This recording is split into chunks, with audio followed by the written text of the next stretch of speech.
Mutual ഫണ്ടിന്റെ പങ്ക് നാം മനസ്സിലാക്കി. മ്യൂച്വൽ ഫണ്ടിന്റെ ആശയം നാം മനസ്സിലാക്കി. വിവിധ തരത്തിലുള്ള മ്യൂച്വൽ ഫണ്ടുകൾ നാം കണ്ടു. ആക്റ്റീവ് മാനേജ്മെന്റ് നാം കണ്ടു. പാസീവ് മാനേജ്മെന്റ് എങ്ങനെ നടക്കുന്നു എന്ന്. വിവിധ തരത്തിലുള്ള ഫണ്ടുകളും ഫിനാൻഷ്യൽ പ്ലാനിംഗ് എന്താണ് എന്നതും. ഫിനാൻഷ്യൽ ലക്ഷ്യങ്ങൾ എന്താണ്, എന്ത് രീതിയിലാണ് നാം നമ്മുടെ പണം ഇൻവെസ്റ്റ് ചെയ്യുന്നത്, കൂടാതെ നിങ്ങൾ ഒരു ഫിനാൻഷ്യൽ അഡ്വൈസർ ആണെങ്കിൽ അല്ലെങ്കിൽ മ്യൂച്വൽ ഫണ്ട് ഡിസ്ട്രിബ്യൂട്ടർ ആണെങ്കിൽ മറ്റുള്ളവരുടെ പണം ഇൻവെസ്റ്റ് ചെയ്ത് അവരുടെ ഫിനാൻഷ്യൽ ലക്ഷ്യങ്ങൾ നേടാൻ അവരെ സഹായിക്കാം. ചാപ്റ്റർ 1 ചാപ്റ്റർ 2 ഇതേ കാര്യങ്ങളിലാണ് അടിസ്ഥാനമാക്കുന്നത്. ഇന്ന് നാം സംസാരിക്കുന്ന വിഷയം ENSM series 5Aയുടെ chapter 3 chapter 4 chapter 3 ഇന്ത്യയിലെ മ്യൂച്വൽ ഫണ്ടുകളുടെ നിയമഘടനയെക്കുറിച്ചും ചാപ്റ്റർ 4 റെഗുലേറ്ററി ഫ്രെയിംവർക്കിനെ കുറിച്ചുമാണ്. നിയമപരമായി മ്യൂച്വൽ ഫണ്ടുകൾ എങ്ങനെ രൂപീകരിക്കപ്പെടുന്നു, ഇവയുടെ ഘടന എങ്ങനെയാണ്, റെഗുലേറ്ററി ഘടന എന്താണ്, എന്ത് രീതിയിലാണ് ഇവ പ്രവർത്തിക്കുന്നത്, ഇതെല്ലാം കാര്യങ്ങളാണ് ചാപ്റ്റർ 3 നമ്മെ പഠിപ്പിക്കുന്നത്. Chapter 4 regulatory ഫ്രെയിംവർക്കിനെക്കുറിച്ചാണ്. സെബി എങ്ങനെ റെഗുലേറ്റ് ചെയ്യുന്നതിൽ പ്രവർത്തിക്കുന്നു, വ്യത്യസ്ത തരത്തിലുള്ള സ്ഥാപനങ്ങൾ ഏവയാണ്, ഇവയെല്ലാം കാര്യങ്ങൾ നാം ചാപ്റ്റർ 4 പഠിക്കും. NSM സീരീസ് 5 എല്ലാ ഡിസ്ട്രിബ്യൂട്ടർമാർക്കും നിർബന്ധമായ പരീക്ഷയാണ്. നാം NSM സീരീസ് 5Aയുടെ മുഴുവൻ പാഠ്യപദ്ധതിയും നമ്മുടെ വരാനിരിക്കുന്ന വീഡിയോകളിൽ ഉൾപ്പെടുത്തും. ഹായ് ഡൈസ്, നിങ്ങളുടെ ചാനലായ സെൻട്രി ശാലയിലേക്ക് വീണ്ടും സ്വാഗതം. സെൻട്രി സിറ്റി നിങ്ങളുടെ വെൽത്ത് പാർട്ട്ണർ. എന്റെ പേര് അനുജ് ആണ്. നിങ്ങൾ കാണുന്നത് NSM series 5A pass for sure വീഡിയോകളാണ്. അപ്പോൾ നമുക്ക് തുടങ്ങാം. ഞാൻ നേരത്തെ പറഞ്ഞതുപോലെ 3-ാം അധ്യായം ഇന്ത്യയിലെ മ്യൂച്വൽ ഫണ്ടുകളുടെ നിയമഘടനയെക്കുറിച്ചാണ്. നിയമപരമായി മ്യൂച്വൽ ഫണ്ടുകൾ എങ്ങനെ രൂപീകരിക്കപ്പെടുന്നു, അവയുടെ ഘടന എന്താണ്, മ്യൂച്വൽ ഫണ്ടുകളുടെ പ്രധാന ഘടകങ്ങൾ ഏവയാണ് എന്നിങ്ങനെയുള്ള എല്ലാ കാര്യങ്ങളും ഇന്ന് ഈ വീഡിയോയിൽ നാം ഉൾപ്പെടുത്തും. 1996 സെബി റെഗുലേഷൻസ് അനുസരിച്ച് മ്യൂച്വൽ ഫണ്ടുകൾ ഇന്ത്യയിൽ ഒരു ട്രസ്റ്റ് ആയിട്ടാണ് രൂപീകരിച്ചിരിക്കുന്നത്.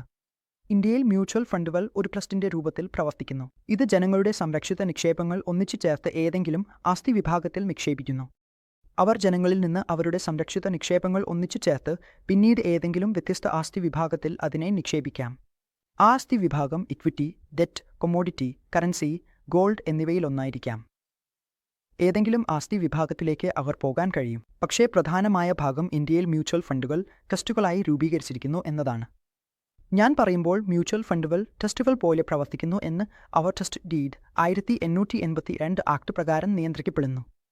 മ്യൂച്വൽ ഫണ്ട് ട്രസ്റ്റ് ഒരു അല്ലെങ്കിൽ അതിലധികം സ്പോൺസർമാർ, അതായത് മ്യൂച്വൽ ഫണ്ട് ബിസിനസിന്റെ പ്രധാന വ്യക്തികൾ സൃഷ്ടിച്ചിരിക്കുന്നു. ഓരോ ട്രസ്റ്റിനും അതിന്റെ ലാഭഭോക്താക്കൾ ഉണ്ടാകും. ബെനിഫിറ്റ് ട്രസ്റ്റ് എപ്പോഴും അതിന്റെ ലാഭഭോക്താവിനു വേണ്ടിയാണ് പ്രവർത്തിക്കുന്നത്. ഏത് ട്രസ്റ്റായാലും എങ്ങനെയായാലും അതിന് ലാഭഭോക്താക്കൾ ഉണ്ടാകും. മ്യൂച്വൽ ഫണ്ടിന്റെ കാര്യത്തിൽ മ്യൂച്വൽ ഫണ്ടിൽ നിക്ഷേപിക്കുന്ന യൂണിറ്റ് ഹോൾഡേഴ്സും ഇൻവെസ്റ്റർമാരും ആണ് ലാഭഭോക്താക്കൾ. മ്യൂച്വൽ ഫണ്ട് ട്രസ്റ്റിന്റെ പ്രവർത്തനങ്ങൾ ട്രസ്റ്റ് ഡീഡ് എന്നതിന്റെ അടിസ്ഥാനത്തിലാണ് നിയന്ത്രിക്കുന്നത്. ഇത് സ്പോൺസറും ട്രസ്റ്റികളും തമ്മിൽ ഒപ്പിടുന്ന ഒരു കരാറാണ്. അതിനാൽ ഒരു സ്പോൺസറും ട്രസ്റ്റിയും തമ്മിൽ ഒരു ട്രസ്റ്റ് ഡീഡ് ഉണ്ടാക്കുന്നു. അത് മ്യൂച്വൽ ഫണ്ടിന്റെ എല്ലാ പ്രവർത്തനങ്ങളെയും കുറിച്ച് വിശദീകരിക്കുന്നു. ഒരു മ്യൂച്വൽ ഫണ്ട് എങ്ങനെ പ്രവർത്തിക്കും എന്നതിനെക്കുറിച്ചാണ് ഇത് വ്യക്തമാക്കുന്നത്.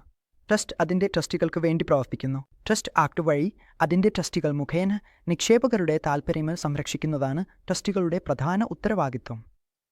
ദൈനംദിന മാനേജ്മെന്റ് NCA ആണ് കൈകാര്യം ചെയ്യുന്നത്. ട്രസ്റ്റ് ആണ് MCA നിയമിക്കുന്നത്. ട്രസ്റ്റി MCയുമായി ഒരു ഇൻവെസ്റ്റ്മെന്റ് മാനേജ്മെന്റ് കരാർ നടപ്പിലാക്കുന്നു. അതിലൂടെ MCയുടെ ഉത്തരവാദിത്വങ്ങൾ വ്യക്തമാക്കുന്നു. നാം മ്യൂച്വൽ ഫണ്ടുകളുടെ ഘടകങ്ങളെക്കുറിച്ച് സംസാരിക്കുകയാണ്.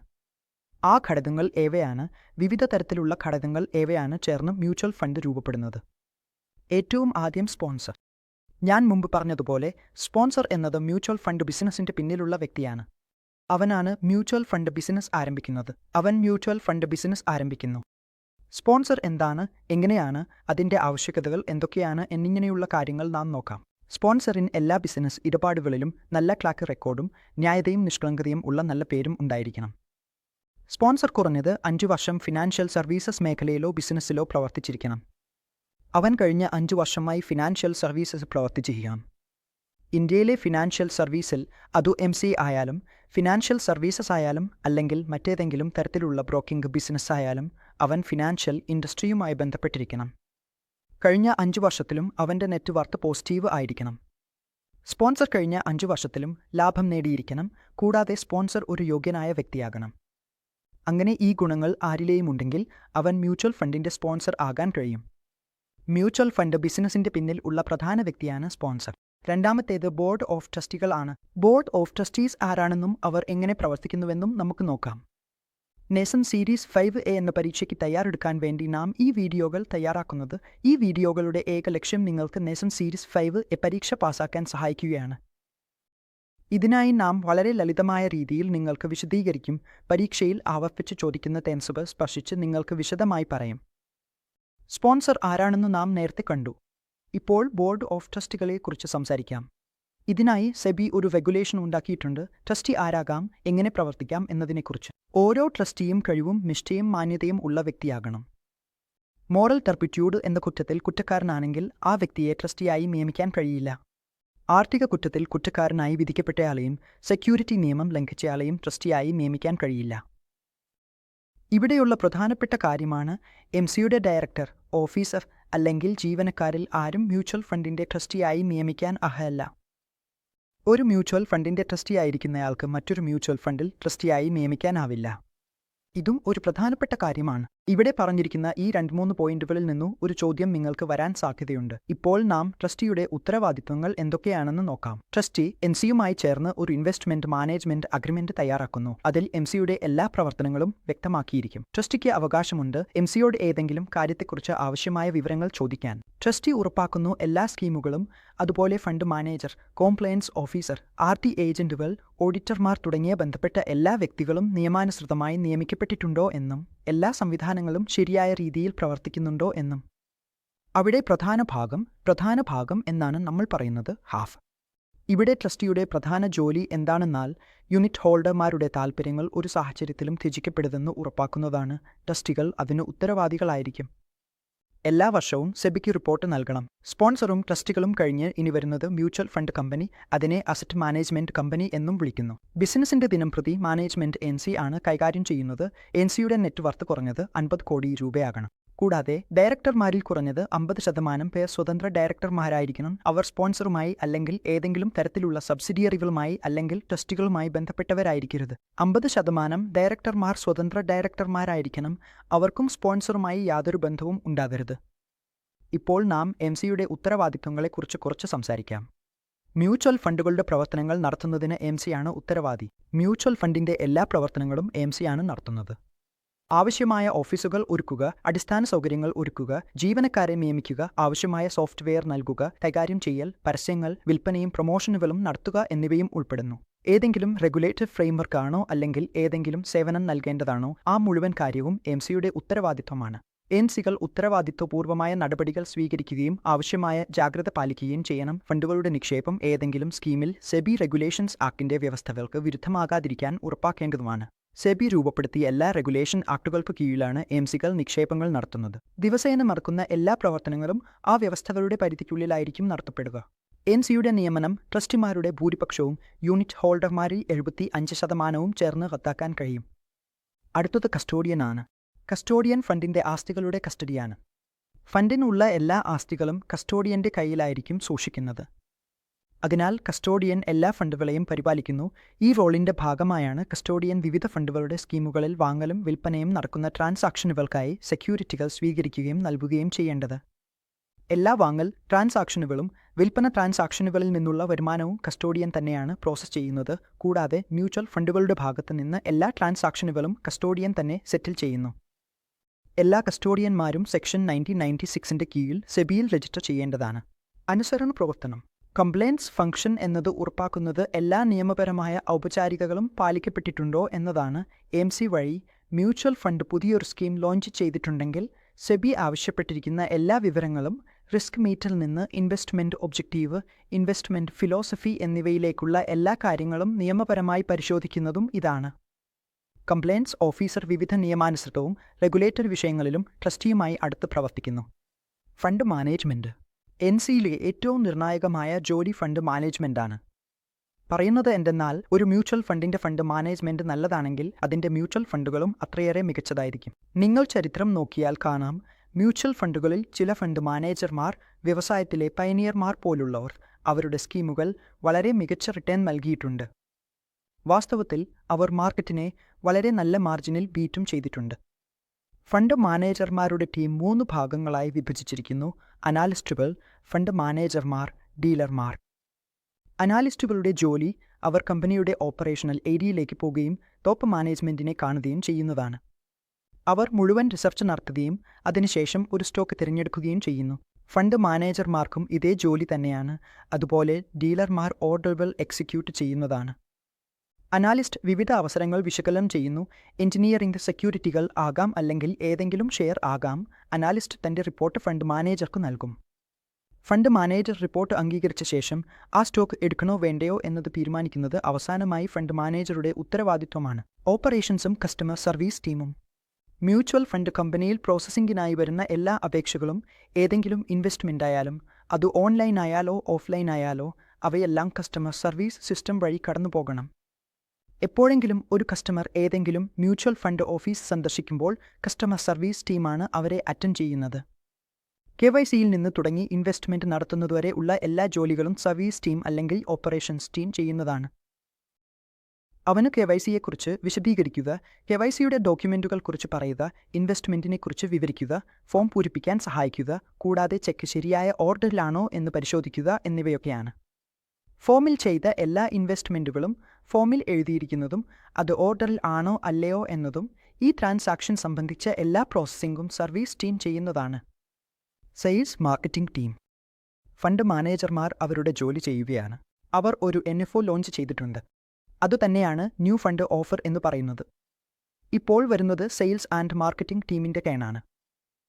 സെയിൽസ് ആൻഡ് മാർക്കറ്റിംഗ് എന്നത് ആ ടീമാണ്. അവർ ആളുകളെ നേരിട്ട് കാണാനും ഡിസ്ട്രിബ്യൂട്ടർമാരെ കാണാനും ബാങ്കർമാരെ കാണാനും പോകുന്നു.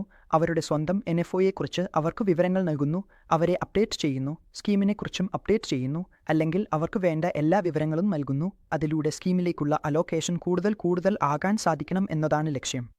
പ്രധാന ഉത്തരവാദിത്വങ്ങളിൽ ബ്രാൻഡിംഗ്, പരസ്യം, വിവിധ ഇവന്റുകളുടെ മാനേജ്മെന്റ്, മ്യൂച്വൽ ഫണ്ട് ഉൽപ്പന്നങ്ങൾ വിവിധ ഡിസ്ട്രിബ്യൂഷൻ ചാനലുകൾ വഴി വിതരണം ചെയ്യൽ എന്നിവ ഉൾപ്പെടുന്നു. ഇത് ഞാൻ നിങ്ങളോട് പറഞ്ഞതുപോലെ ഞങ്ങളുടെ മ്യൂച്വൽ ഫണ്ട് ഡിസ്ട്രിബ്യൂട്ടർമാർ, ബാങ്കുകൾ, വിവിധ തരത്തിലുള്ള സംഘടനകൾ എന്നിവയാണ് മ്യൂച്വൽ ഫണ്ടുകൾ വിൽക്കുന്ന ഡിസ്ട്രിബ്യൂഷൻ ചാനലുകൾ. സെയിൽസ് ആൻഡ് മാർക്കറ്റിംഗ് ടീമിന്റെ പ്രധാന ലക്ഷ്യം കൂടുതൽ പണം മ്യൂച്വൽ ഫണ്ട് സ്കീമുകളിൽ ആകർഷിക്കാനും കൊണ്ടുവരാനും അല്ലെങ്കിൽ നിക്ഷേപിപ്പിക്കാനുമാണ്. അടുത്ത വിഷയം രജിസ്ട്രാർ ആൻഡ് ട്രാൻസ്ഫർ ഏജന്റുകൾ ആണ്. ഒരു ഇൻവെസ്റ്റർ MCയിൽ എത്തിയപ്പോൾ അവൻ തന്റെ അപേക്ഷയും ചെക്കും MCക്ക് നൽകി. MC വൈകുന്നേരം എല്ലാ ഇൻവെസ്റ്റർമാരിൽ നിന്നുമുള്ള അപേക്ഷകളും അവരിടത്തേക്ക് എത്തിയതെല്ലാം ഒരു ബണ്ടിലാക്കി രജിസ്ട്രാർ ആൻഡ് ട്രാൻസ്ഫർ ഏജന്റിന് പ്രോസസ്സിംഗിനായി അയക്കുന്നു.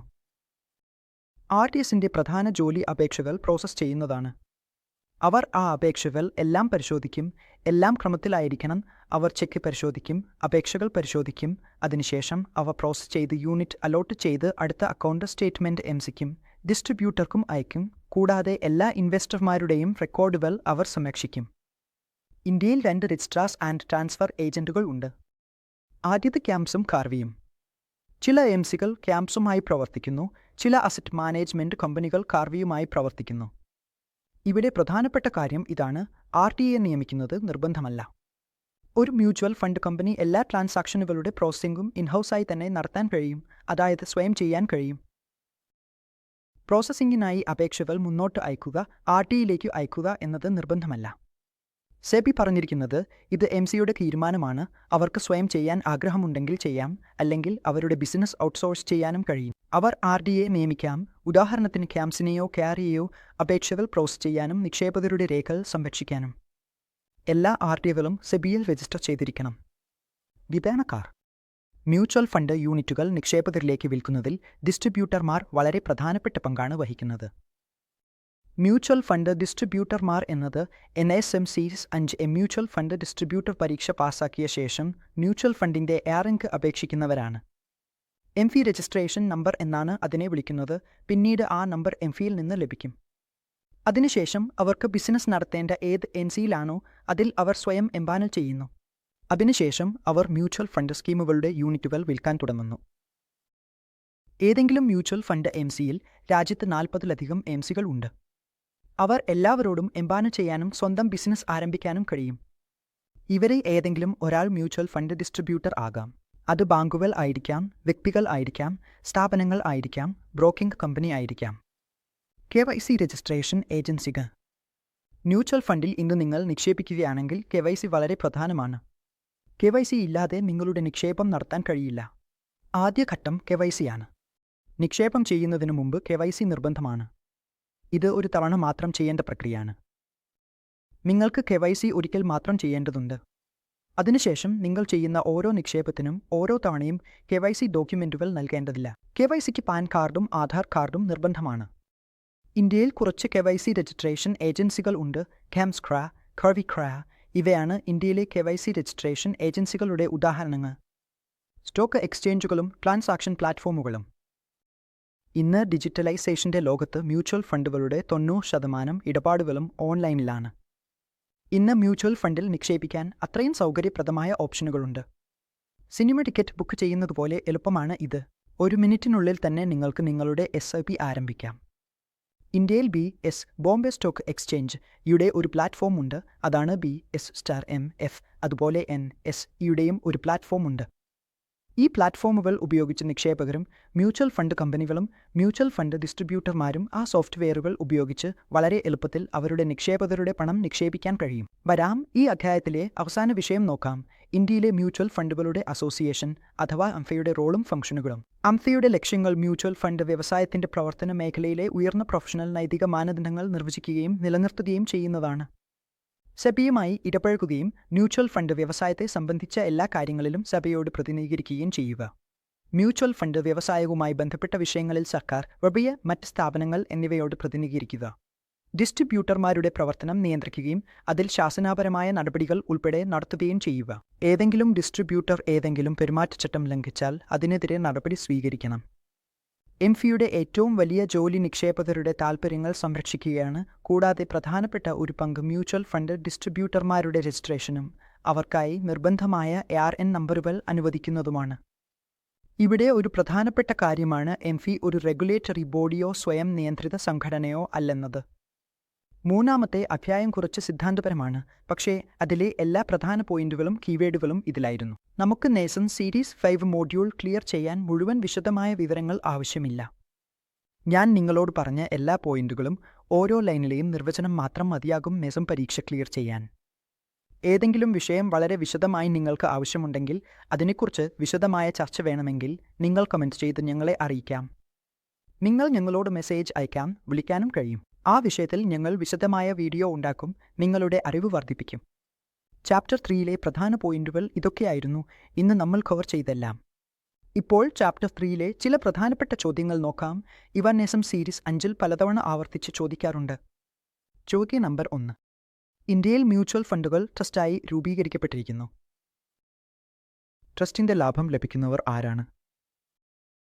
ഞാൻ മുമ്പ് പറഞ്ഞതുപോലെ ഇന്ത്യയിലെ മ്യൂച്വൽ ഫണ്ടുകളുടെ കാര്യത്തിൽ മ്യൂച്വൽ ഫണ്ടുകൾ ട്രസ്റ്റായി സ്ഥാപിക്കപ്പെട്ടിരിക്കുന്നു. അതിന്റെ ലാഭം ലഭിക്കുന്നവർ യൂണിറ്റ് ഹോൾഡേഴ്സാണ്. അതിനാൽ ശരിയായ ഉത്തരമാണ് സി, യൂണിറ്റ് ഹോൾഡേഴ്സ്. മ്യൂച്വൽ ഫണ്ടിന്റെ ദിനംപ്രതി മാനേജ്മെന്റ് ആരാണ് കൈകാര്യം ചെയ്യുന്നത്? ചോദ്യം നമ്പർ 2. ഇത് നമ്മൾ കണ്ടത് ആസറ്റ് മാനേജ്മെന്റ് കമ്പനി, അതായത് MC ആണ് മ്യൂച്വൽ ഫണ്ടിന്റെ ദിനംപ്രതി മാനേജ്മെന്റ് നടത്തുന്നത്. NC മ്യൂച്വൽ ഫണ്ടിന്റെ എല്ലാ ഓപ്പറേഷണൽ ജോലികളും, അതായത് എല്ലാ പ്രവർത്തനങ്ങളും ഒരു MC ആണ് നോക്കുന്നത്. ചോദ്യം നമ്പർ 3. മ്യൂച്വൽ ഫണ്ട്സ് നിക്ഷേപിച്ചിരിക്കുന്ന കമ്പനികളിൽ ബോൺസ്, ഡിവിഡൻഡ്, ടൈറ്റ്സ് ഇഷ്യൂ പോലുള്ള വിവിധ കോർപ്പറേറ്റ് ആക്ഷനുകൾ ട്രാക്ക് ചെയ്യുന്നത് ആരുടെ ജോലിയാണ്? അപ്പോൾ ഞാൻ നിങ്ങളോട് പറയട്ടെ, ശരിയായ ഉത്തരമാണ് കസ്റ്റോഡിയൻ. കസ്റ്റോഡിയന്റെ ജോലിയാണ് കോർപ്പറേറ്റ് ആക്ഷനുകൾ, അതായത് ബോണസുമായി ബന്ധപ്പെട്ടതോ ഏതെങ്കിലും ഷെയറിൽ ഡിവിഡൻഡ് വന്നതോ ടൈറ്റ്സ് ഇഷ്യൂ ഉണ്ടായതോ ആയാലും അവയെല്ലാം നോക്കുന്നത്. കസ്റ്റോഡിയൻ ഇവയെക്കുറിച്ച് മുഴുവൻ ട്രാക്ക് വയ്ക്കുന്നു. ചോദ്യം number 4. Registrar and transfer agency function asset management കമ്പനിയിൽ നിന്ന് സ്വതന്ത്രമായിരിക്കണം, അതും അത് ഇൻഹൌസ് ആയി വയ്ക്കാൻ പാടില്ല. ഈ പ്രസ്താവന ശരിയാണോ തെറ്റാണോ എന്ന് പറയുക. നാം ബിസിനസ് ഔട്ട്സോഴ്സ് ചെയ്യുമ്പോൾ CAMS അല്ലെങ്കിൽ കാർവി പോലുള്ള ട്രാൻസ്ഫർ ഏജന്റിനെ നാം ഹയർ ചെയ്യുന്നത് നിർബന്ധമാണോ അല്ലയോ? ഞാൻ വീഡിയോയിൽ പറഞ്ഞതുപോലെ നഴ്ചയെ ഹയർ ചെയ്യുന്നത് നിർബന്ധമല്ല. ഒരു മ്യൂച്വൽ ഫണ്ട് കമ്പനി ആഗ്രഹിച്ചാൽ എല്ലാ പ്രോസസ്സിംഗും താനേ ചെയ്യാൻ കഴിയും. ഇത് ഒരിക്കലും നിർബന്ധമല്ല. അതിനാൽ ഓപ്ഷൻ തെറ്റാണ്. ചോദ്യം നമ്പർ 5. ഏത് ഏജൻസിയിലാണ് മ്യൂച്വൽ ഫണ്ട് ഡിസ്ട്രിബ്യൂട്ടർമാർ രജിസ്റ്റർ ചെയ്തിരിക്കുന്നത്? മ്യൂച്വൽ ഫണ്ട് ഡിസ്ട്രിബ്യൂട്ടർമാർ ഇന്ത്യയിലെ അസോസിയേഷൻ ഓഫ് മ്യൂച്വൽ ഫണ്ട്സിൽ രജിസ്റ്റർ ചെയ്തിരിക്കുന്നു. അതിനാൽ ഉത്തരം ബി ആണ്. ഇപ്പോൾ നാം 4ാം അധ്യായത്തിലേക്ക് കടക്കുകയാണ്, അതായത് മ്യൂച്വൽ ഫണ്ടുകളുടെ നിയമപരവും നിയന്ത്രണപരവുമായ ഘടന. അതിൽ നാം റെഗുലേറ്റർമാരെ കുറിച്ച് സംസാരിക്കും. ഇന്ന് നമ്മുടെ ഫിനാൻഷ്യൽ സർവീസസ് ഇൻഡസ്ട്രിയെ നിയന്ത്രിക്കുന്ന വിവിധ തരത്തിലുള്ള റെഗുലേറ്റർമാർ ആരെല്ലാമാണ്, അവരവരുടെ പങ്ക് എന്താണ്? ആദ്യം ഞാൻ നിങ്ങളെ വിവിധ തരത്തിലുള്ള റെഗുലേറ്റർമാരെക്കുറിച്ച് അറിയിക്കാം. ഇന്ത്യയിൽ എവരെയാണ് റെഗുലേറ്റർമാർ? അവർ ഏത് ഏരിയകളെയാണ് നിയന്ത്രിക്കുന്നത്? Number 1 RBI. RBI ആണ് ബാങ്കിംഗ് സിസ്റ്റം നിയന്ത്രിക്കുന്നത്. ഇന്ന് നിലവിലുള്ള എല്ലാ ബാങ്കുകളും ബാങ്കിംഗുമായി ബന്ധപ്പെട്ട എല്ലാ കാര്യങ്ങളും RBI ആണ് നിയന്ത്രിക്കുന്നത്. ഓഹരി വിപണിയെയും അതുമായി ബന്ധപ്പെട്ട എല്ലാ നിയന്ത്രണങ്ങളെയും ഇപ്പോൾ നിയന്ത്രിക്കുന്നത് securities and exchange board of India ആണ്. ഷെയർ മാർക്കറ്റ് നിയന്ത്രിക്കുന്നത് സെബിയാണ്. Insurance and regulatory development authority of India RDA insurance മാർക്കറ്റിനെ നിയന്ത്രിക്കുന്നു. അതുപോലെ തന്നെ pension fund regulatory and development authority PFRDA ആണ് പെൻഷൻ മാർക്കറ്റിനെ നിയന്ത്രിക്കുന്നത്. ഇവയൊക്കെയും ഈ എല്ലാ റെഗുലേറ്റർമാരും ഫിനാൻസ് മന്ത്രാലയത്തിന്റെ പരിധിയിലാണ് വരുന്നത്. ഫിനാൻസ് മന്ത്രാലയത്തിന്റെ കീഴിലാണ് ഈ എല്ലാ റെഗുലേറ്റർമാരും പ്രവർത്തിക്കുന്നത്. അവരവരുടെ മേഖലകളിൽ ഇവർ നിയന്ത്രണം വഹിക്കുന്നു. ആദ്യം നാം ഇന്ത്യയിലെ സെക്യൂരിറ്റീസ് ആൻഡ് എക്സ്ചേഞ്ച് ബോർഡ് അതായത് സെബിയുടെ പങ്കുകുറിച്ച് സംസാരിക്കാം. സെബിയുടെ പ്രധാന പങ്ക് ഒരു മാത്രമാണ് നിക്ഷേപകരുടെ താൽപ്പര്യങ്ങൾ സംരക്ഷിക്കുക. ഏതെങ്കിലും നിക്ഷേപകന്റെ കൂടെ തെറ്റായ കാര്യം സംഭവിക്കരുതെന്ന് ഉറപ്പാക്കുകയാണ് സെബി ചെയ്യുന്നത്. ഒരു നിക്ഷേപകന്റെ താൽപ്പര്യങ്ങൾ എപ്പോഴും മുൻപിൽ വയ്ക്കപ്പെടണമെന്ന് സെബി ഉറപ്പാക്കുന്നു. അതിനായി സെബി ചില പ്രധാനപ്പെട്ട കാര്യങ്ങൾ വ്യക്തമാക്കിയിട്ടുണ്ട്. ഇതിലൂടെ തന്നെ ഈ ലക്ഷ്യം സെബി നേടുന്നു. അവയിൽ 3 പ്രധാനപ്പെട്ട കാര്യങ്ങൾ ഇതാണ്. സെക്യൂരിറ്റികൾ ഇറക്കുന്നവർ നിർബന്ധമായും വിവരങ്ങൾ വെളിപ്പെടുത്തണം. ഡെറ്റ് എന്നത് കമ്പനികൾ ഡെറ്റ് ഇഷ്യൂ ചെയ്യുമ്പോൾ ഷെയറുകളും ഡിബഞ്ചറുകളും, മ്യൂച്വൽ ഫണ്ടുകൾ ഡെറ്റ് ഇഷ്യൂ ചെയ്യുമ്പോൾ മ്യൂച്വൽ ഫണ്ട് യൂണിറ്റുകളും ഉൾപ്പെടുന്നു. സെക്യൂരിറ്റി മാർക്കറ്റിലെ ഇടപാടുകളുടെ കാര്യക്ഷമതയും കുറഞ്ഞ ഇടപാട് ചെലവുകളും ഇതിൽ ഉൾപ്പെടുന്നു. മ്യൂച്വൽ ഫണ്ട് മ്യൂച്വൽ ഫണ്ടുകൾ സംബന്ധിച്ചിടത്തോളം സെബി തന്നെയാണ് മ്യൂച്വൽ ഫണ്ടുകൾ റെഗുലേറ്റ് ചെയ്യുന്നത്. എന്നാൽ ഇന്ത്യയിലെ മ്യൂച്വൽ ഫണ്ടുകളുടെ അസോസിയേഷൻ MFI എന്നൊരു സ്ഥാപനവും പ്രത്യേകമായി രൂപീകരിച്ചിട്ടുണ്ട്. ഇത് മ്യൂച്വൽ ഫണ്ടുകൾ മാത്രം റെഗുലേറ്റ് ചെയ്യുന്നതിനാണ്.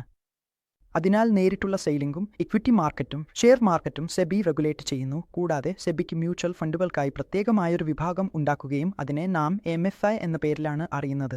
ഇന്ത്യയിലെ മ്യൂച്വൽ ഫണ്ടുകളുടെ അസോസിയേഷൻ. അതിനാൽ എല്ലാ മ്യൂച്വൽ ഫണ്ടുകളും MFIയുടെ നിയന്ത്രണത്തിലാണ്. MFI സെബിക്ക് റിപ്പോർട്ട് ചെയ്യുന്നു. കൂടാതെ മ്യൂച്വൽ ഫണ്ടുകൾ നിയന്ത്രിക്കാൻ സെബി ചില നിയന്ത്രണങ്ങൾ അല്ലെങ്കിൽ നിർദ്ദേശങ്ങൾ നൽകിയിട്ടുണ്ട്. അവ MFIയും മ്യൂച്വൽ ഫണ്ട് കമ്പനികളും പാലിക്കേണ്ടതും പാലിക്കരുതാത്തതുമായ കാര്യങ്ങളാണ്. ഈ നിർദ്ദേശങ്ങൾ പ്രകാരം മ്യൂച്വൽ ഫണ്ട് കമ്പനികൾ സെക്യൂരിറ്റികൾ വാങ്ങുന്നത് ഡെലിവറി അടിസ്ഥാനത്തിൽ മാത്രമായിരിക്കും. അവർക്ക് യാതൊരു ഷെയറും ലീവറേജിൽ വാങ്ങാൻ അനുവദനീയമല്ല. മാർജിൻ ട്രേഡിംഗ് ചെയ്യാൻ കഴിയില്ല. ഏതെങ്കിലും ഷെയർ വാങ്ങുന്നത് ബൈ ആൻഡ് ഹോൾഡ് സ്ട്രാറ്റജിക്കായി മാത്രമേയുള്ളൂ. ഇത് അങ്ങനെ അല്ല. ഇന്ന് അവർ ഇൻട്രാഡേക്കായി ഏതെങ്കിലും ഷെയർ വാങ്ങി അടുത്ത ദിവസം വിൽക്കുകയോ അതിവേഗം ട്രേഡിംഗ് ചെയ്യുകയോ ലീവറേജ് പൊസിഷൻ എടുക്കുകയോ ഡെറിവേറ്റീവ്സ് ഉപയോഗിക്കുകയോ ചെയ്യുന്നില്ല. ഇവയെല്ലാം പൂർണ്ണമായും നിരോധിച്ചിരിക്കുന്നു. മ്യൂച്വൽ ഫണ്ട് കമ്പനി യാതൊരു തരത്തിലുള്ള വായ്പകളും മുൻകൂർ നൽകാൻ പാടില്ല. മ്യൂച്വൽ ഫണ്ട് കമ്പനി യാതൊരു യൂണിറ്റ് ഹോൾഡർക്കും വായ്പ നൽകില്ല. യൂണിറ്റ് ഫണ്ട് സ്കീം ലിസ്റ്റ് ചെയ്യാത്ത ഒരു സെക്യൂരിറ്റിയിലും നിക്ഷേപിക്കില്ല. ലിസ്റ്റ് ചെയ്ത സെക്യൂരിറ്റികളിൽ മാത്രമേ നിക്ഷേപം നടത്തുകയുള്ളൂ. അൺലിസ്റ്റഡ് സെക്യൂരിറ്റികളിൽ നിക്ഷേപം നടത്തില്ല. ഒരു മ്യൂച്വൽ ഫണ്ട് സ്കീം മറ്റൊരു മ്യൂച്വൽ ഫണ്ട് സ്കീമിലേക്കും നിക്ഷേപം നടത്താം. പക്ഷേ ആ സ്കീമിന്റെ മൊത്തം നെറ്റ് ആസ്റ്റിന്റെ 5% കൂടുതൽ അല്ല. ഒരു ഇക്വിറ്റി സ്കീം ഒരു ഇക്വിറ്റി ഷെയറിൽ 10% കൂടുതൽ എക്സ്പോഷർ എടുക്കാൻ കഴിയില്ല. അതിനാൽ പരമാവധി 10% ഏതെങ്കിലും ഷെയർ ഏതെങ്കിലും മ്യൂച്വൽ ഫണ്ട് സ്കീമിൽ വാങ്ങാൻ കഴിയുന്നത്. അതിനാൽ പരമാവധി പരിധി 10%. 9.5, 9%, 8% എന്നിങ്ങനെ നിങ്ങൾ എത്ര വേണമെങ്കിലും എടുക്കാം. പക്ഷേ 10%-ത്തേക്കാൾ കൂടുതൽ നിങ്ങൾക്ക് ഒരു സെക്യൂരിറ്റിയിലോ ഒരു മ്യൂച്വൽ ഫണ്ടിലോ ഒരു ഷെയറിൽ 10%-ത്തേക്കാൾ കൂടുതൽ പണം നിക്ഷേപിക്കാൻ കഴിയില്ല. ENSS നോട്ടിഫിക്കേഷൻ പ്രകാരം കുറഞ്ഞത് 80% ENSS ഫണ്ടുകളുടെ അലോക്കേഷൻസ്, അതായത് കുറഞ്ഞത് 80% ഇക്വിറ്റിയിലും ഇക്വിറ്റി സംബന്ധമായ ഇൻസ്ട്രുമെന്റ്സിലുമാണ് നിക്ഷേപിക്കേണ്ടത്. ഡെറ്റ് മ്യൂച്വൽ ഫണ്ടുകളുടെ കാര്യത്തിൽ മ്യൂച്വൽ ഫണ്ട് സ്കീമുകൾ അൺലിസ്റ്റഡ് ഡെറ്റ് സെക്യൂരിറ്റികളിൽ നിക്ഷേപിക്കില്ല. ഡെറ്റിന്റെ കാര്യത്തിൽ മ്യൂച്വൽ ഫണ്ട് കമ്പനികൾ ലിസ്റ്റ് ചെയ്തിട്ടില്ലാത്ത ഡെറ്റ് സെക്യൂരിറ്റികളിൽ നിക്ഷേപിക്കില്ല. സെക്യൂരിറ്റികളിൽ മാത്രം നിക്ഷേപം നടത്താൻ കഴിയും. അൺലിസ്റ്റഡിൽ ഇവിടെ നിക്ഷേപം നടത്താൻ കഴിയില്ല. സെബി ഇത് വ്യക്തമായി നിരോധിച്ചിട്ടുണ്ട്. സെബി പരസ്യങ്ങളുമായി ബന്ധപ്പെട്ടും ചില വ്യവസ്ഥകൾ കൊണ്ടുവന്നിട്ടുണ്ട്. MCകൾ അവരുടെ മ്യൂച്വൽ ഫണ്ട് സ്കീമുകൾ എങ്ങനെ പരസ്യപ്പെടുത്തണം, എന്തെല്ലാം എഴുതാം, പാസ്റ്റ് പെർഫോമൻസ് എങ്ങനെ പരാമർശിക്കാം എന്നതിനെക്കുറിച്ച്. ഇവയ്ക്കെല്ലാം സെബി ചില വ്യവസ്ഥകൾ കൊണ്ടുവന്നിട്ടുണ്ട്. ഉദാഹരണത്തിന് പരസ്യം കൃത്യമായതും ന്യായമായതും സമ്പൂർണ്ണമായതും ലളിതമായതുമാകണം. ഒരു മ്യൂച്വൽ ഫണ്ട് കമ്പനി നൽകുന്ന എല്ലാ പരസ്യങ്ങളും വളരെ ലളിതമായ ഭാഷയിൽ ആയിരിക്കണം. ഒരു സാധാരണ ആളും അത് മനസ്സിലാക്കാൻ കഴിയണം. അത് പൂർണ്ണമായും ന്യായവും സുതാര്യവും സമ്പൂർണ്ണവുമാകണം. പരസ്യത്തിൽ യാതൊരു തെറ്റായ വിവരവും ഉൾപ്പെടരുത്. പരസ്യത്തിൽ റിസ്ക് കൂടുതലാണോ റിട്ടേൺ കൂടുതലാണോ എന്ന് സൂചിപ്പിക്കുന്ന തരത്തിലുള്ള യാതൊരു സ്ലോഗനും ഉണ്ടാകരുത്. ഏതെങ്കിലും സെലിബ്രിറ്റിയെ നാം ഒരു പരസ്യത്തിന്റെ ഭാഗമാക്കാൻ കഴിയില്ല.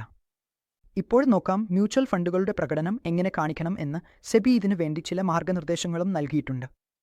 ഒരു മ്യൂച്വൽ ഫണ്ട് സ്കീം 3 വർഷത്തിലധികം നിലവിലുണ്ടായിരുന്ന ഒരു മ്യൂച്വൽ ഫണ്ട് സ്കീം 3 വർഷത്തിലധികം നിലവിലുണ്ടെങ്കിൽ അതിൻ്റെ കഴിഞ്ഞ 1 വർഷം, കഴിഞ്ഞ 3 വർഷം, കഴിഞ്ഞ 5 വർഷം, കൂടാതെ ആരംഭിച്ച സമയത്ത് നിന്നും ഇതുവരെ എന്നിങ്ങനെയുള്ള കാലയളവുകളിലെ പഴയ പ്രകടനം കാണിക്കേണ്ടതുണ്ട്. ഒരു സ്റ്റാൻഡേർഡ് ഉദാഹരണമായി 10,000 രൂപന്റെ വളർച്ച കാണിക്കണം.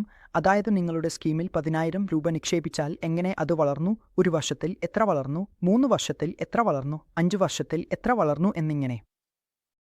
ഈ സ്റ്റാൻഡേർഡ് 10,000 രൂപ ഉദാഹരണം എല്ലാ മ്യൂച്വൽ ഫണ്ട് സ്കീമുകൾക്കും നിർബന്ധിതമാണ് അവർ അവരുടെ പ്രകടനം കാണിക്കുമ്പോൾ. ഒരു ഫണ്ട് മാനേജർ ഒരു സ്കീം ആരംഭത്തിൽ നിന്നു തന്നെ മാനേജ് ചെയ്തിട്ടില്ലെങ്കിൽ അല്ലെങ്കിൽ ഇടയിൽ ഫണ്ട് മാനേജർ മാറിയാൽ അതും വെളിപ്പെടുത്തുന്നത് വളരെ പ്രധാനമാണ്. അടുത്ത വിഷയം ഇൻവെസ്റ്റർമാരുടെ അവകാശങ്ങളും ബാധ്യതകളും ആണ്. ഇൻവെസ്റ്റർമാർക്ക് ചില അവകാശങ്ങളും ചില ബാധ്യതകളും ഉണ്ട്. അവ എന്താണെന്ന് നാം നോക്കാം.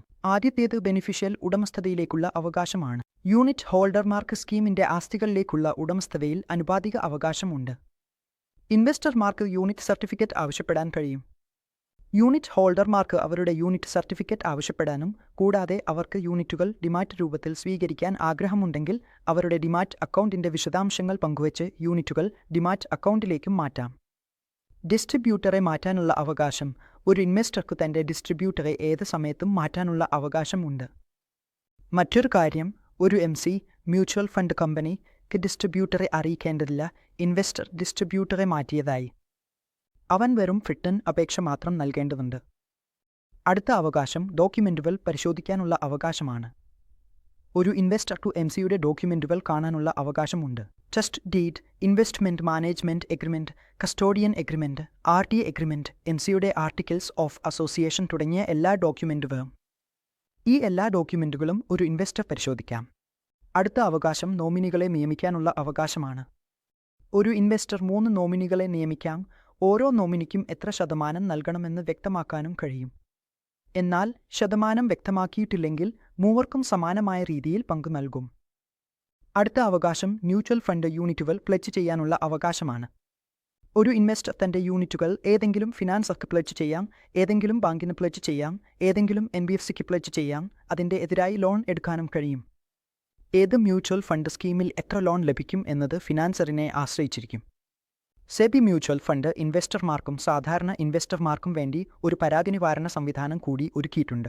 ഏതെങ്കിലും ഇൻവെസ്റ്റർക്ക് ഏതെങ്കിലും മ്യൂച്വൽ ഫണ്ടിൽ നിന്നോ ഏതെങ്കിലും കമ്പനിയിൽ നിന്നോ ഏതെങ്കിലും ഫിനാൻഷ്യൽ സർവീസസ് കമ്പനിയിൽ നിന്നോ ലഭിക്കുന്ന സർവീസുകളിൽ സന്തോഷമില്ലെങ്കിൽ അല്ലെങ്കിൽ അവനെ ഏതെങ്കിലും വിധത്തിൽ പീഡിപ്പിച്ചിട്ടുണ്ടെങ്കിൽ അത്തരം പരാതികൾ സെബിക്ക് അറിയിക്കാം. എങ്ങനെ അറിയിക്കാം എന്നത് നാം നോക്കാം. സെബി ഒരു വെബ് അടിസ്ഥാനത്തിലുള്ള സിസ്റ്റം ഒരുക്കിയിട്ടുണ്ട്. scores.gov.in എന്നതിലാണ് ഒരു ഇൻവെസ്റ്റർക്ക് തന്റെ പരാതി രജിസ്റ്റർ ചെയ്യാൻ കഴിയുന്നത്. ഇവ ചാപ്റ്റർ 4ലെ ചില പ്രധാന പോയിന്റുകളും കീവേഡുകളും ആയിരുന്നു. ഇപ്പോൾ നാം ചാപ്റ്റർ 4ലെ ചില ചോദ്യങ്ങൾ നോക്കാം. ഇന്ത്യയിലെ മ്യൂച്വൽ ഫണ്ടുകളെ നിയന്ത്രിക്കുന്ന ചോദ്യം ഇതാണ്. ഇന്ത്യയിൽ മ്യൂച്വൽ ഫണ്ടുകൾക്ക് നിയന്ത്രണം ഏർപ്പെടുത്തുന്നത് ആരാണ്? Securities and exchange board of India, association of mutual funds India, asset management കമ്പനികൾ അല്ലെങ്കിൽ മ്യൂച്വൽ ഫണ്ട്സിന്റെ ബോർഡ് ഓഫ് ട്രസ്റ്റികൾ. അങ്ങനെ നാം കണ്ടതുപോലെ മ്യൂച്വൽ ഫണ്ടുകൾക്ക് നിയന്ത്രണം ഏർപ്പെടുത്തുന്നത് സെബി ആണ്, അതായത് securities and exchange board of India. ഹവാല നമ്പർ 2. മ്യൂച്വൽ ഫണ്ടുകൾക്ക് സെക്യൂരിറ്റികൾ വാങ്ങാനും വിൽക്കാനും കഴിയുന്നത് ഡെലിവറി അടിസ്ഥാനത്തിൽ മാത്രമാണ്. സത്യവും അസത്യവും. മ്യൂച്വൽ ഫണ്ടുകൾക്ക് സെക്യൂരിറ്റികൾ വാങ്ങാനും വിൽക്കാനും കഴിയുന്നത് മാത്രം ഡെലിവറി അടിസ്ഥാനത്തിൽ ആണ്. ഈ പ്രസ്താവന ശരിയാണോ അല്ലയോ? പ്രസ്താവനയുടെ ഉത്തരം ശരിയാണ്. സെബി വ്യക്തമായി പറഞ്ഞിട്ടുണ്ട്, മ്യൂച്വൽ ഫണ്ടുകൾക്ക് എങ്ങനെയെങ്കിലും സെക്യൂരിറ്റി വാങ്ങെങ്കിൽ അത് ഡെലിവറി അടിസ്ഥാനത്തിൽ മാത്രമേ ചെയ്യാൻ കഴിയൂ, ഇൻട്രാഡേയിൽ മാത്രം വിൽക്കാൻ കഴിയില്ല. ചോദ്യം നമ്പർ 3. ഇക്വിറ്റി ലിങ്ക്ഡ് സേവിംഗ് സ്കീമിന്റെ കാര്യത്തിൽ മ്യൂച്വൽ ഫണ്ട് സ്കീം കോർപ്പസിന്റെ കുറഞ്ഞത് എത്ര ശതമാനം ഇക്വിറ്റിയിലും ഇക്വിറ്റി സംബന്ധമായ ഇൻസ്ട്രുമെന്റ്സിലും നിക്ഷേപിക്കണം? LSSൽ കുറഞ്ഞത് എത്ര ശതമാനം ഇക്വിറ്റിയും ഇക്വിറ്റി സംബന്ധമായ ഇൻസ്ട്രുമെന്റ്സും ഉണ്ടായിരിക്കണം? ഉത്തരം C ആണ്. LSSന്റെ കാര്യത്തിൽ കുറഞ്ഞത് 80% ഇക്വിറ്റിയിലായിരിക്കണം. മ്യൂച്വൽ ഫണ്ടുകൾക്കായുള്ള സെലിബ്രിറ്റി എൻഡോഴ്സ്മെന്റുമായി ബന്ധപ്പെട്ട് താഴെ പറയുന്നവയിൽ ഏതാണ് ശരി? ചോദ്യം നമ്പർ 4. സെബി വ്യക്തമാക്കിയിട്ടുണ്ട്, ഏത് പരസ്യവും ഉണ്ടാകുമ്പോൾ അത് ഇൻഡസ്ട്രി ലെവലിലായിരിക്കണം. അതുവഴി യാതൊരു സ്കീമും പ്രൊമോട്ട് ചെയ്യില്ല. അതുവഴി യാതൊരു റിട്ടേണും പ്രൊമോട്ട് ചെയ്യില്ല. അതുവഴി യാതൊരു മ്യൂച്വൽ ഫണ്ടും പ്രൊമോട്ട് ചെയ്യില്ല. ഇൻഡസ്ട്രി ലെവലിൽ അവബോധം വർദ്ധിപ്പിക്കാൻ നിക്ഷേപകരെ മ്യൂച്വൽ ഫണ്ടിനെക്കുറിച്ച് അവബോധവാന്മാരാക്കാൻ ഈ പരസ്യങ്ങൾ നടത്തപ്പെടും. അതിനാൽ ശരിയായ ഉത്തരമാണ് സെബി സെലിബ്രിറ്റി എൻഡോഴ്സ്മെന്റും ഇൻഡസ്ട്രി ലെവലിലും അനുവദിക്കുന്നത് മ്യൂച്വൽ ഫണ്ടുകളുടെ അവബോധം വർദ്ധിപ്പിക്കുന്നതിന്റെ ഉദ്ദേശത്തോടെ. ചോദ്യം നമ്പർ 5. നിക്ഷേപകർക്ക് അവരുടെ മ്യൂച്വൽ ഫണ്ട് ഫോളിയോകൾക്കായി പരമാവധി എത്ര നോമിനികളെ നിശ്ചയിക്കാനുള്ള അവകാശമുണ്ട്? ഇത് വ്യക്തമായി പറഞ്ഞിട്ടുണ്ട്. ഒരു നിക്ഷേപകന് പരമാവധി 3 നോമിനികളെ നിശ്ചയിക്കാനുള്ള അവകാശമുണ്ട്. ഒരു നിക്ഷേപകൻ 3 നോമിനികളെ നിശ്ചയിക്കാം. ആ 3 പേർക്കും സമാനമായ അനുപാതത്തിൽ നൽകാമെന്നും അല്ലെങ്കിൽ ആരെങ്കിലും കൂടുതൽ ലഭിക്കണമെന്നുണ്ടെങ്കിൽ അതും നൽകാമെന്നും നിക്ഷേപകൻ അനുപാതം വ്യക്തമാക്കിയിട്ടില്ലെങ്കിൽ മ്യൂച്വൽ ഫണ്ട് കമ്പനി അവരെ മൂവർക്കും സമാനമായ അനുപാതത്തിൽ നൽകും. അപ്പോൾ ഗൈസ്, ഇന്ന് നാം ചാപ്റ്റർ 3, ചാപ്റ്റർ 4 എന്നിവയിലെ ചില പ്രധാന പോയിന്റുകൾ ചർച്ച ചെയ്തു. ചില ചോദ്യങ്ങൾ കൂടി ചർച്ച ചെയ്തു. എനിക്ക് വിശ്വാസമുണ്ട് നിങ്ങൾക്ക് 3-ാം അധ്യായവും 4-ാം അധ്യായവും സംബന്ധിച്ച ചില കാര്യങ്ങൾ വ്യക്തമായിരിക്കുമെന്ന്. പരീക്ഷയിൽ വരാൻ സാധ്യതയുള്ള പ്രധാന പോയിന്റുകളും ആവർത്തിച്ചു വരുന്ന ചോദ്യങ്ങളും നാം പരിശോധിച്ചു. എങ്കിലും നിങ്ങൾക്ക് ഏതെങ്കിലും വിഷയത്തെക്കുറിച്ച് ഞങ്ങൾ വീഡിയോ തയ്യാറാക്കണമെന്ന് ആഗ്രഹമുണ്ടെങ്കിൽ, അതിനെക്കുറിച്ച് വിശദീകരിക്കണമെന്ന് ആഗ്രഹമുണ്ടെങ്കിൽ നിങ്ങൾക്ക് കമന്റ് ചെയ്യാം. നിങ്ങൾക്ക് എനിക്ക് മെസ്സേജ് അയക്കാനും കഴിയും. ദയവായി മുന്നോട്ടുള്ള വീഡിയോകൾ കാണാൻ ഈ ചാനൽ ലൈക്ക് ചെയ്യുകയും സബ്സ്ക്രൈബ് ചെയ്യുകയും ചെയ്യൂ. വളരെ നന്ദി.